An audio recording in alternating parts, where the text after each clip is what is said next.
Hello everyone, आप सबका बहुत बहुत स्वागत है 29 नवंबर की प्री मार्केट रिपोर्ट के अंदर। सबसे पहले निफ्टी का हालचाल देखेंगे, उसके बाद बैंक निफ्टी को समझेंगे।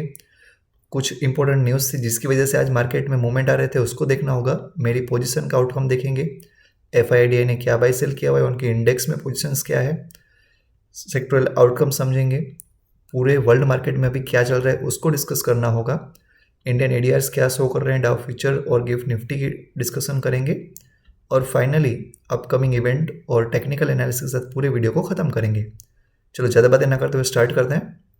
सबसे पहले देखो निफ्टी, हमारे पास गैप अप खुला था, लेकिन गैप अप के साथ ही प्रॉफिट बुकिंग आना स्टार्ट हो गई। मतलब आप जो देख पा रहे हो, ये इनिशियल टाइम फेज में तो सेलिंग था।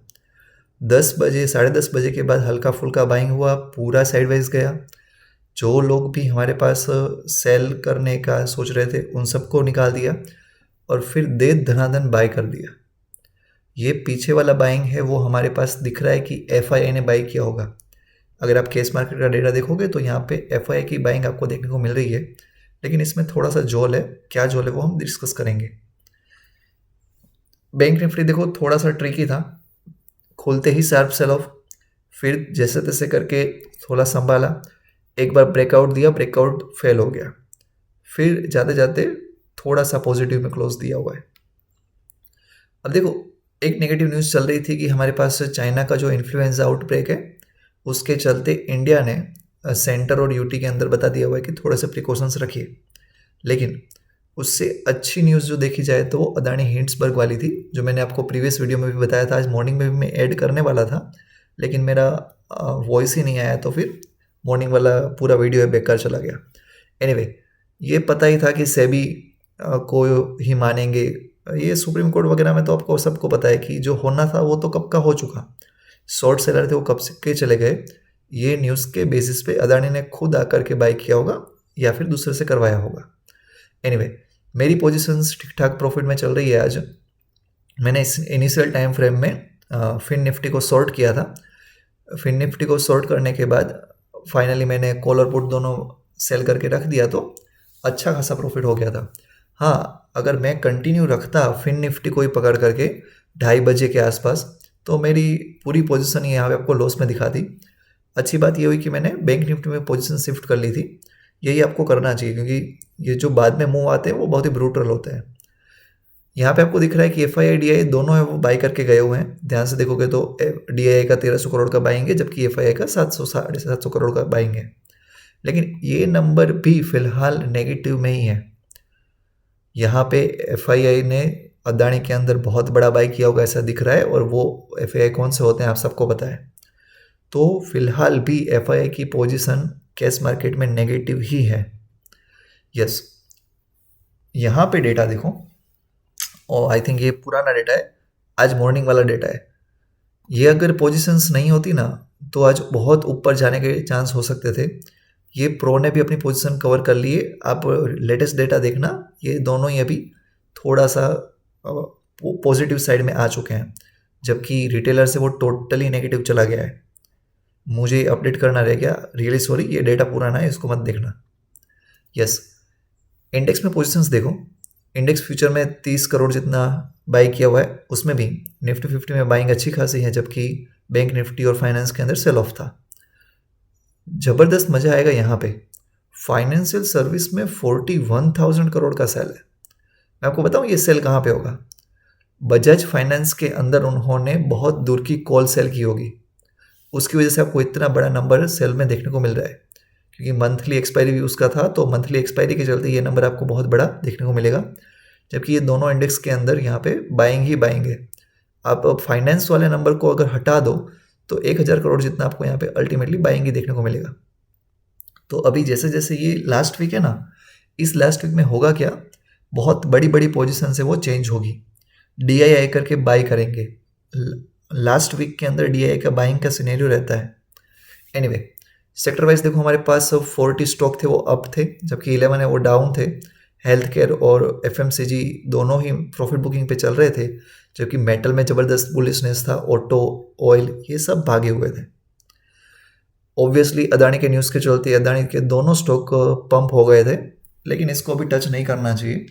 ये आपको यहाँ से कितना भी चाहे पॉजिटिव रिटर्न दिखा दे, लेकिन जब भी यहाँ पे एक आध और नेगेटिव न्यूज़ आ गई तो ये उतना ही जल्दी गिरेंगे, तो इन सब से तो दूर ही रहो।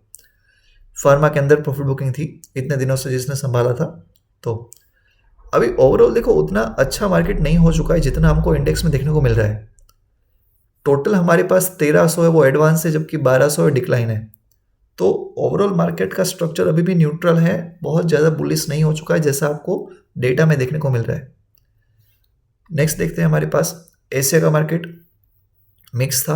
हांगकांग के अंदर सेल ऑफ था, चाइना भी पहले तो नेगेटिव ही था, बाकी सब मार्केट हमारे पास पॉजिटिव थे।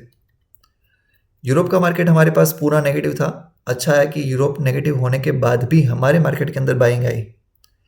अमेरिकन मार्केट फिलहाल पॉजिटिव दिख रहा है। आप भले ये ज़्यादा नंबर ना देख पा रहे हो, लेकिन 100 पॉइंट का पॉजिटिव तो है ही।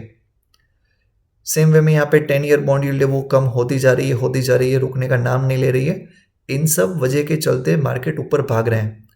बॉन्ड यील्ड कम हो रही है, इंडियन रूपी है वो स्पाइक नहीं कर रहा है, तो ये 2-3 मेन रीज़न है। फिलहाल तो देखो यहाँ पे इतनी हरियाली है कि मज़ा ही आ जाएगा। HDFC बैंक 1%, इन्फोसिस 1%, तो 1% के गैप अप जैसा दिख रहा है, लेकिन ऐसा होगा नहीं। यस, देखो हमारा मार्केट जब क्लोज हुआ ना 4 बजे के आसपास यहाँ पे, तो ये 400 पे था डाउ फ्यूचर। फिलहाल कितना दिख रहा है 496, मतलब 500 प्लस चला गया। तो ये 100 पॉइंट की दनादन रैली मारी हुई है, लेकिन देखते हैं कल क्या करता है। गिफ्ट निफ्टी फिलहाल हमारे पास 863 पे दिखा रहा है, मतलब ये भी क्या ही बोले इसको भी। चलो ऑयल की मूवमेंट देखो, ऑयल में ज़बरदस्त बाइंग हो रही है, 3.25% जितना भागा हुआ है। ये फिर से वही बात पूरा नहीं चल रही है कि वो ऑयल का जो सप्लाई है वो कम करेंगे। ये गोल्ड और रुपी को तो छोड़ ही दो। यस, डॉलर इंडेक्स देखो कम होते जा रहा है। ये 103 पे था, 102 पे आ गया। जितना डॉलर इंडेक्स कम होगा उतना हमारी करेंसी है वो स्ट्रांग होगी, डॉलर है वो वीक होगा।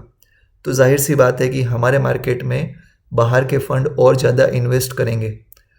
आज और भी एक न्यूज़ सुनने को आ रही है कि यूएसए का एक पेंशन फंड है वो 3.6 बिलियन जितना हमारे मार्केट में इन्वेस्ट करेगा। अब देखो हमारे पास अभी कल देखने जाए तो जीके का कंज्यूमर कॉन्फिडेंस का डेटा आने वाला है, और वेडनेसडे को यूएस का जीडीपी डेटा और इन्फ्लेशन डेटा जर्मनी का आएगा।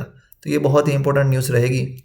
और हमारे स्टेट इलेक्शन के रिजल्ट भी हैं, लेकिन वो तो 3 तारीख वगैरह को आएंगे, तो उसकी कोई टेंशन इस एक्सपायरी पे तो शायद नहीं होगी। चलो निफ्टी टेक्निकली ब्रेकआउट दे चुका है। अगर कल 19,900 के ऊपर जाए तो बिंदास आप बाय कर सकते हो। देखो मुझे भी पता है कि ये बहुत दिनों से ऊपर ऊपर भाग रहा है, 1000 पॉइंट स्ट्रेट लाइन में चला गया, लेकिन जब तक चार्ट पे नहीं दिखता है कि नेगेटिविटी आई हुई है, हम अंधाधुंध पकड़ करके नहीं बैठ सकते। और देखो क्या हुआ होगा मैं आपको बताऊं। टेक्निकली ये देखो आपको दिख रही है, हैमर दिख रही है। इस हैमर को देख करके बहुत ही वीक हैंड ने यहाँ पे सेल किया होगा। अब वो सब आज तो फंसे हुए हैं, कल अगर गैप अप खुल गया तो उन सब के स्टॉप लॉस कटेंगे और 20,000 आने में भी देर नहीं लगेगी। और मुझे ऐसा लग रहा है कि जो हमारे पास 2024 के इलेक्शन है उसके पहले फिर से एक बार 20,000 तक पहुंचाया जाएगा। फिर जितने भी नेता लोग हैं उन सब का पैसा स्टॉक मार्केट से निकलेगा और फिर इलेक्शन में लगेगा। तो ये एक पॉइंट है, वो ध्यान में देखना। और एक बार देखो यहाँ पे बैंक निफ्टी ने भी हमारे पास ब्रेकआउट देने की ट्राई की है, लेकिन ये प्रॉपर ब्रेकआउट कब दिखेगा, 44,000 के ऊपर जा रहा है। तो कल ये 44,000 और ऊपर हमारे पास यहाँ पे हो तो आप अपनी तरीके से बाय कर सकते हो। देखो जब भी मैं बोलता हूँ कि बाय कर सकते हो, मतलब क्या होता है ध्यान से समझो। बाय ऑन द डिप करना चाहिए, और पैसा आपका है तो रिस्क मैनेजमेंट करके आपको चलना चाहिए। मैं कभी भी आपको ज़्यादा प्रॉफिट आएगा तो उसमें से मांगूंगा नहीं कि मुझे 5,000 दे दो, 10,000 दे दो। सेम वे में अगर आपने 3-5,000 या 20,000 का लॉस कर लिया तो मैं 1 रुपया भी पे नहीं करने वाला हूँ। आपका पैसा है, आपको सोच समझ करके मतलब अप्लाई करना चाहिए। और फाइनेंशियल जो भी आपके आर्य वगैरह होते हैं उनकी एडवाइस ले लो, बुक्स पढ़ो, खुद लर्निंग करो, उसके बाद इन्वेस्ट करो। एनीवे निफ्टी हमारे पास देखो 19,800 पे हमारे पास ज़बरदस्त पुट राइटिंग देखने को मिल रही है, और पुट राइटिंग हमारे पास प्रो ने ज़्यादा से ज़्यादा की हुई है। तो ऑब्वियस सी बात है कि ये हमारे पास अभी के लिए सपोर्ट का काम करेगा। देखते हैं आगे क्या होता है। देखो चेंज इन ओआई में आपको बहुत बड़ी पिक्चर क्लियर होती हुई देखने को मिलेगी। Put writing. हमारे पास एक ही जगह पे 7-7 लाख 7-7 करोड़ जितने पुट राइटर्स बैठे हुए हैं। अब इनको निकालना इजी होने वाला नहीं है। फाइन, बैंक निफ्टी में भी सेम वे में यहाँ पे फिर भी थोड़ा सा बैलेंस चल रहा है, कॉल राइटिंग भी है, पुट राइटिंग भी है, तो ये थोड़ा चोपीनेस बताएगा, लेकिन निफ्टी तो अभी ज़बरदस्त बुलिश दिख रहा है। देखते हैं आगे क्या होता है।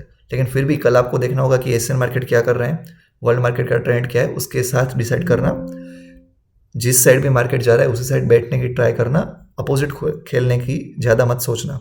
Fine, that's all in this video. Please like and subscribe. Thanks a lot.